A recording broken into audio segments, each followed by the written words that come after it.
On today's edition of the show, the Florida Panthers get swept at home in games 3 and 4 and are now one loss away from elimination. We discuss how the Panthers got here and how to rebound and move on to game 5.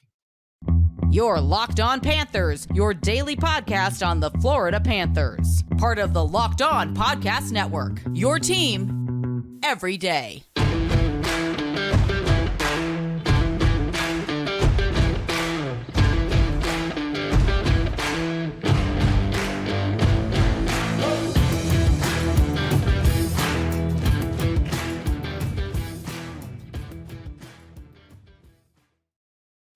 And welcome into this Monday, April 24th edition of the Locked On Florida Panthers podcast, part of the Locked On Podcast Network, where it's your team every day. Thank you for making the Locked On Florida Panthers podcast your first listen of the day. I'm Armando Velez, and you can follow me on Twitter at MondoMan12. Follow the show account on Twitter and Instagram at LO_FLA Panthers. And thank you so much for the everydayers who come to the show every day to get your Panthers fix. Want to thank you guys sincerely. And you can follow the show anywhere you listen to podcasts and on YouTube. So the Florida Panthers, they lose to the Boston Bruins by a final score of 6-2 at FLA Live Arena on Sunday, a 3:30 matinee game, which, of course, no morning skate. So a lot of questions on what the lineup was going to look like coming in. The questions of who was going to start in net, whether Aaron Ekblad was going to play. Bob started, Fitzgerald was in for Aaron Ekblad, and a whole bunch of different lineups changes for the Florida Panthers before their game against the Boston Bruins. But in this one, the Florida Panthers do fall by a final score of 6-2 at home. Net trailed the whole time after the first period and played from behind once again, and the team every single game in this series who has scored first has won every single game in this series. And this is a great time for me to bring in my guest on the show. He's a very familiar voice in all of around South Florida. He is not only part of the Florida Panthers flagship station 560 WQAM, he's also the host of Locked On Miami Hurricanes and the Sports Illustrated writer of all Hurricanes, Alex Donno. Alex, welcome back to Locked On Panthers. Mondo, I've been better, man. Down 3-1. It's tough because I love these Florida Panthers, and I know it's not over. And I was listening to the captain, Sasha Barkov, talking about they block out the outside noise. They're not listening to that gloom and doom. They're just going to take this one game at a time the rest of the way, and hopefully there's at least 3 more games in this series so they can get that come from behind victory. But it's tough, man. Being down 3-1 against a great team, a historic team like these Boston Bruins, I'm not having a whole lot of fun watching hockey these last couple of games. I'm not going to lie to you. Yeah, and you think that when coming home and having the series tied 1-1, you get a win on the road, and then coming home confident knowing that you won twice against the Boston Bruins in the regular season. Of course, that was with Jeremy Swayman starting both of those games in South Florida. Of course, different story, different setting as well, and being a playoff atmosphere for in this one, of course. And of course, like I said at the top, we didn't know who was starting until literally they took the ice for warmups. Bobrovsky led the Panthers out of the tunnel. Aaron Ekblad wasn't part of warmups. Anthony Duclair was a late healthy scratch with Zac Dalpe drawing in, and then Casey Fitzgerald going into the lineup. Which the decision to not play Lucas Carlson, the logic was not him playing on his offside, which would be on the right since he's a left-handed shot. I would assume that he would have played had Mahura not played, since Mahura plays on the left side. So with Casey Fitzgerald being on the Panthers longer, even though he's only really played 2 games, but Lucas Carlson having a lot of time in the AHL, of course, great season with Charlotte. Next time they'll play a game is Friday, so the timing of him being called up is great for the Panthers. But of course, a lot of criticism is going to go Paul Maurice's way about how he structured the lineup. Of course, Radko Guus being on the top pair with Aaron Ekblad out, and like I said, Fitzgerald being on that Mahura pair. What'd you think of the lineup changes and not only starting Bobrovsky but putting Casey Fitzgerald in? Risky. I can understand in Paul Maurice's situation, you're trying to shake things up a little bit after a tough game 3 loss on home ice, and you're trying to kind of remix the formula a little bit. So I thought there was a lot of curious stuff there. But probably to build on what you're saying, Mondo, I think that the change that I question least was giving Bob a shot out there. Because I know when Bob is in the crease and things don't go well, I know a lot of fans will jump at the coach for making that decision, but Mhm. you think about the value of Sergei Bobrovsky's contract, the history that he brings to the ice, the Vezina Trophy winner. Um, I can understand saying, you know what, it's time to give Bob his opportunity. I saw him in a Columbus Blue Jackets jersey, having some of the best performances I've ever seen in net in playoff games years ago.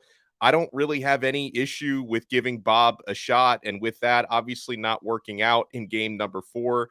I would not really blame Paul Maurice for that. At some point, you have to put some blame on Bob himself for the way that he's lived up to or not lived up to the billing for the last couple of years playing for the Florida Panthers. So there was a lot there, Mondo. And unfortunately, when you make these adjustments and, the end result is a 6-2 loss on home ice and a 3-1 series deficit, the big question is, and we're going to talk about it throughout this pod, I'm sure, how does Paul Maurice remix the formula? Because, the next one, literally lose and go home, win or go home, I should say. So there's a lot of question marks at play here. Yeah, no doubt. A lot of question marks for the Panthers, and y regardless of whether they go on to win 3 straight and win the series or get eliminated on Wednesday night, we know that there's gonna be changes this offseason, of course, with the freed up cap and all that, and knowing that you signed, contracts that were short term to get you through what this supposed gap year for the Panthers, where they were at.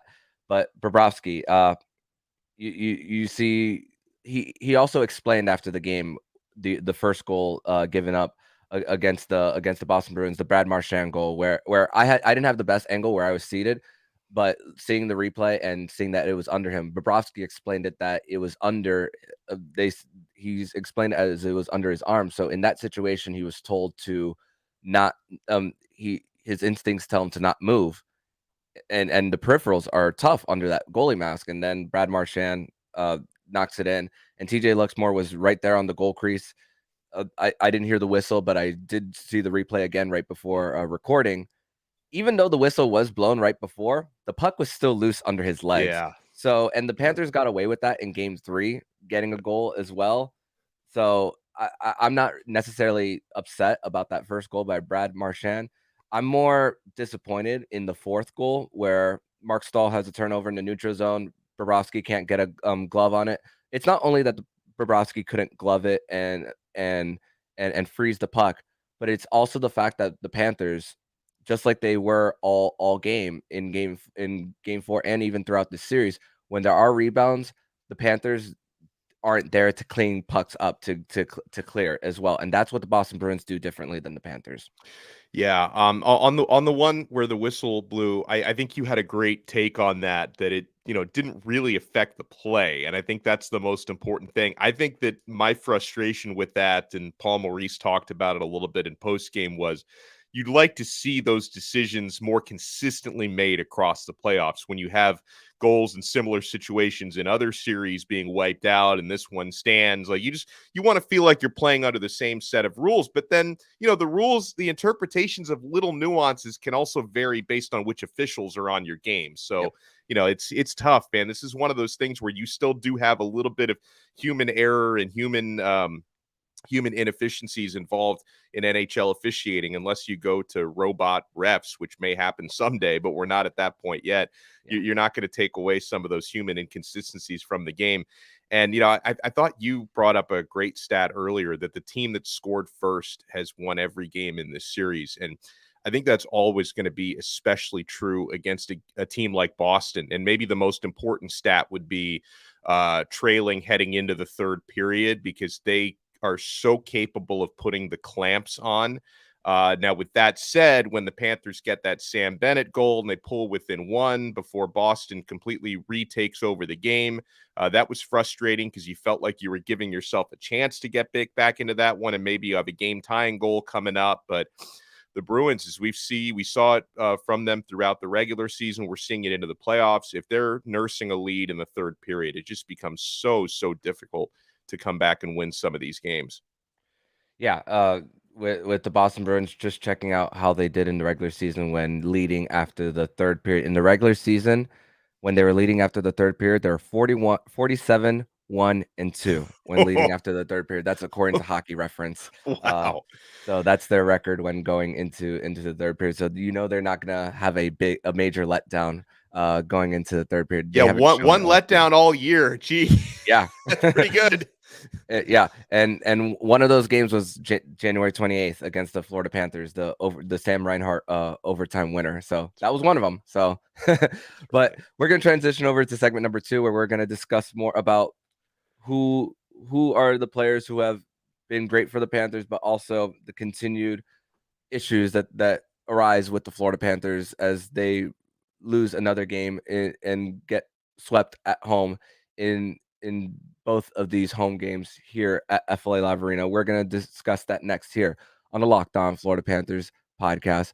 But first, we're going to tell you all about Game Time. And buying tickets to your favorite events shouldn't be stressful. And Game Time is the fast and easiest way to buy tickets to all sports, music, comedy, theater near you. With killer deals on last-minute tickets on their best price guarantee, you can stop stressing over the tickets and start getting hyped for the fun you'll have. Forget planning months in advance. Game Time has deals on tickets right up to the day of the event. Get exclusive flash deals on tickets for football, basketball, baseball, concerts, comedy, theater, and more. Get images of your seat before you buy so you know exactly when you arrive. Snag the tickets without the stress with Game Time. Download the Game Time app, create an account, use code LOCKEDONNHL to get $20 off your first purchase. Terms apply. Again, create an account and redeem code LOCKEDONNHL for $20 off. Download Game Time today. Last minute tickets, lowest price, guaranteed. Segment number 2 here on this Monday, April 24th edition of the Locked On Florida Panthers podcast. And thank you guys for making Locked On Panthers your first listen of the day. And shout out to the everydayers once again for coming over and listening to the show and getting your daily Florida Panthers fix. We are once again here with Alex Donno of Locked On Canes and the flagship station for the Florida Panthers, 560 WQAM. And Alex, I talked about after Game 3 how the Florida Panthers had that wasted opportunity with their penalty kill going perfect. But of course, timely penalties once again. The Florida Panthers, they lead in shots on goal for the first 9 minutes and 11 seconds, 10-0, and then for first penalty for the Panthers, Colin White on that cross check, and that's where Marchand scored his goal, and then Matthew Tkachuk later, as the whistle blows later in the first period, going into the locker room, knowing that you're going to be down a man going into that second period, and of course, what a beautiful feat by Dmitry Orlov to Jake DeBrusk. That was in Boston, getting in front of net consistently and getting their centering feeds down, redirections. We saw it on the DeBrusk goal. We saw it on the Tyler Bertuzzi goal, which Bob had no chance on the Bertuzzi goal as well. And it's just the continued issues with taking the untimely penalties and all, and playing behind the 8 ball for this Panthers team. I want you to give your thoughts on the untimeliness of the Panthers consistently shooting themselves in the foot. Against Boston, every penalty is untimely. That's just the way it is, because the Panthers, throughout this series, they've been very good and very competitive at even strength. It's just been a matter of staying outside the box, where the Panthers haven't been great on the kill. Boston's deadly on the power play. I can remember Mondo about a week ago. co-hosting a playoff special on WQAM with Doug Plagans, who calls the games on radio. Bill Lindsay joined us, of course, former Florida Panther and color analyst Jeff Chikrin joined us on that show. And one of the big topics that came up was just the importance of, and obviously you're going to go on the kill at some points in a playoff series. No one's going to be perfect there, but just the importance of trying to stay at 5-on-5 as much as possible, because the Panthers can compete with the Bruins there. Because we saw it rear its ugly head a little bit in game one that the Panthers lost. The playoff special we did was after game one. So I think the big key that all the experts and the former NHL players were bringing up was you've got to stay 5-on-5 as much as possible. The Panthers just haven't been able to execute that. And now, when you head into game 5 coming up here, which is a do or die for the Panthers to stave off elimination. They're going back to Boston for this. And I'm wondering what the tone is going to be like in that arena, Mondo, because I would imagine the Panthers are going to come out, like a bat out of hell, and the Bruins are going to have to weather an early storm. The Panthers are going to come out with a ton of energy. And I'm wondering what the energy is going to be like among that sold out crowd, because one of the cooler conversations that we had recently with Bill Lindsay, who, of course, was part of some pretty important playoff series with the Florida Panthers back in 1996. And he said, you know what? He isn't a big subscriber to, you always want to be home playoff environment. He liked going on the road, and that Panthers team, they liked going on the road because there can be kind of a nervous energy among the road fans in some of these big games. And if you can get an early goal, all of a sudden the crowd gets very quiet and there's some nervous energy. So I'd like the Panthers to create something like that. I'd like the Panthers to go up there, create a little adversity for this Bruins team, maybe take an early lead, make that crowd a little bit nervous, make them a little bit antsy, and maybe some of that energy will transfer into the Bruins players. So I'm hoping something like that can transpire. Yeah, and of course with winning game 2 and getting up in front of Linus Hallmark as well, that's really the adjustments that they made toward it from game 1 to game 2. But even for the Panthers, the way the way Boston, even when the Panthers chip the puck into the zone and are having their board battles, the Boston Bruins, even when they're clearing and the Panthers stop it right at the blue line, they're ready to get back into the slot to block shots or and get in the passing lanes as well. Just looking at natural stat trick right now and seeing the shot quality that the Panthers had. The low slot, chances in the low slot, but the high slot was the one where it was very closed off for the Panthers on Sunday afternoon against the Bruins. And a lot of their shots came from the blue line as well. You see Boston's if not too many from the high slot. They were able to get pucks down low and deep, and four of Boston's goals came right on the doorstep. I know both of Florida's goals came there as well. Matthew Tkachuk with the beautiful between the legs goal, which Montour overskated, and then that was the only move Matthew Tkachuk could make to make it 2-1 at the time. And of course, but the positive is the Panthers did get their power play goal. 1 for 11 now, 2 for 42 in the last 2 postseasons, which is 4.8% for this power play for the Panthers. But the Boston Bruins, they're 4-14 in the series themselves, 28% there. So special teams isn't necessarily losing the battle 100% for in this series, but that when your power play is not going, that you got to find a way to stop them. And look, when Aaron Ekblad was a scratch, well, not scratch, but not a healthy scratch, but it went to hurt to play, even though he skated yesterday. I was wondering who's going to be on that power play unit. I was thinking it's going to be Verhaeghe, but they put Sam Bennett there, and look what happens. Panthers get it to the net. Sam Bennett's right there for a rebound, and then knocks it into the goal where Linus Hallmark was way off of his crease there. But the power play continues to be just slow puck movement too, and the Boston Bruins are there to consistently break up passes. Their guys aren't out of position as well, and it just goes to show the job that Jim Montgomery has done for the Bees. Yeah, and I don't know an easy answer to try and snap out of that funk because Boston's so structured and Olmark is just such an incredible goaltender, right? Because on the one hand, you think maybe you just need to let more pucks fly at the net because you can't win if you don't shoot, you can't score if you don't shoot. Try to create some more rebounds like that, but they're just so good at cleaning that stuff up. So it's like, do you want to save up your opportunities to try and conserve to only quality opportunities, or do you want to spray more pucks at the net to try and get more rebounds? Nothing they try to do seems to work. Yeah, and even sometimes it's gone to the point that sometimes even when you have like a mini breakaway and you're entering the zone, even before you can get traffic, you're trying to shoot from the top of the circle just to see if Yeah. you can throw something off of Linus Ullmark, and even then he's not falling for those as well. I mean, Montour, Bennett, Kachuk had their fair share of shot on goal. But even Barkov, he had 7 on Sunday afternoon, and even then, the captain has had a hard time to get on the score sheet as well.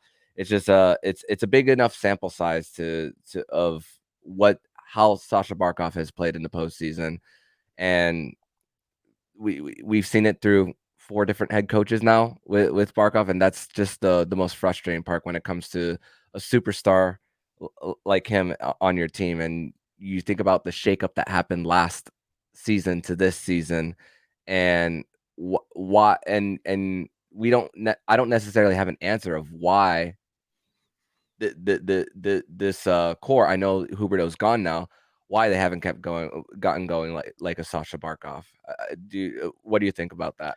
Oh my gosh, it's we could probably do a whole week of shows on that because when I look through Mondo, who's been performing so far in these playoffs, and you already hit the names. I mean, Kachuk, just what an acquisition, right? If anybody doubted that trade, and as much as I loved Jonathan Huberdeau, Matthew Tkachuk he's been completely worth that acquisition, and he's doing his part here in these playoffs. Montour and Bennett have been really good, but then you're like, wait. You've got a guy who's should be a bona fide superstar. He's your captain, and he just doesn't produce in a lot of these big spots. I've always found that just I think it's mental with him, Mondo, because we know that physically, he is just such a skilled, crafty player. The way he can transition to backhands, the way that he can create quality shots on net when one wouldn't exist, and the vision that he has to feed teammates. We know how good Barkov is. I don't know if it's an aggression problem or maybe sometimes he feels that pressure too much, especially wearing the C. Maybe some of that gets to him. I trust his temperament because I thought he was Mhm. saying the right things after the game. When he talks about blocking out the outside noise and not worrying about where the series is right now at 3-1, just going out there and trying to claw your way back in. So, I don't question his leadership or anything like that. I just, for some reason, when the lights are brightest in these playoffs, we don't always get the best version of Barkov, and you need him because, you can't expect Matthew Tkachuk to carry the entire team offensively on his back. If he's going to do that, he might be able to beat certain teams in this league in best of sevens, but Boston's not one of those. Yeah, definitely not. And the frustrating part once again is doing it without the top 2 centers of Bergeron and Krejci. That's the tough part about it. But we're going to transition over to segment number 3. We're going to discuss more about the Panthers' 2 days off. Talk about more of what Paul Maurice said after, how Bob spoke after the game, and of course, ask the question about who should start in Game 5. We're going to discuss that next here on the Locked On Florida Panthers podcast.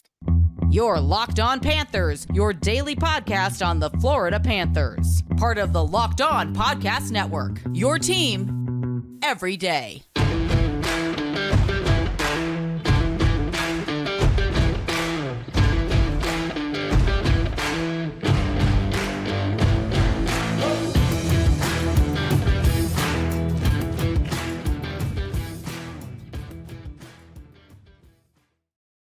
Third and final segment here on this Monday, April 24th edition of the Locked On Florida Panthers podcast. I got Alex Donno here, host of Locked On Canes, and works for the flagship station of the Florida Panthers, 560 WQAM. So, Alex, the Panthers, of course, dropping this one. Like we said, goaltending wasn't the main issue for the Florida Panthers on why they're losing this series, and of course, talked about the blue liners. The difference between this one, of course, I didn't even get to mention that Radko losing the puck in neutral zone where Taylor Hall chips it up and then he takes it back to his forehand to beat Bobrovsky, and then Mark Stahl losing it, which resulted in the second Jake DeBrusk goal where Bob could have had that save, but just the difference in just positioning in the neutral zone where Boston uses their speed to their advantage, and even in this one, 5-on-5 shot attempts, 54 shot attempts to 40 for Boston at 5-on-5. But like we spoke about earlier, high slot was very closed that for the Panthers in their own offensive zone. But Maurice, even though he spoke about playing loose in Game 5, of course, you can't think about Game 6, you can't think about Game 7. You got to think of one game at a time. And was very frustrated by one of the questions about playing the Boston Bruins against their without their top two centers, and spoke about how the Panthers went to Tampa without their top two centers and still found a way to win. Obviously, different settings with postseason versus regular season. So he's sticking with the no excuses factor, which you can appreciate out of a coach there. But also with the decision to go to Bobrovsky, spoke about how Alex Lyon was a big workload. This was an opportunity for him to get a little bit of rest with Bobrovsky not playing for a few weeks. And even though Bob came in at the end of Game 3, part of me thinks that the right decision should be to go back to Alex Lyon for Game 5. But it doesn't matter what I think. What does Paul Maurice think? What does he think the Panthers should do? I think he's going to go back to Bobrovsky for Game 5. But what I think the Panthers should do, I think they should go back to Alex Lyon for Game 5. What do you think, Alex? I agree. I wholeheartedly agree because listen, first of all, it's got to be at this point, it's got to be a meritocracy. And like you said, it wasn't all about goaltending. Like that wasn't the primary reason the Panthers lost that Game 4 to Boston. But it's not like Bob gave you any reason to stick with him for another game. Like it's not like, because I think you were hoping for, hey, Bob is more well rested. You mentioned everything, which was valid, that, it had been a heavy workload for the Lion King. Let's let Bob, who hadn't started a game in nearly a month, let's give him an opportunity because guess what? Former Vezina Trophy winner, maybe he can provide some kind of a spark. He didn't provide that. So I truly believe you go back to the guy who got you here, right? Because I don't believe the Florida Panthers would even be a playoff team if not for what Alex Lyon did in net through the final stretch run. I think he earned that opportunity in a meritocracy. If you're not going by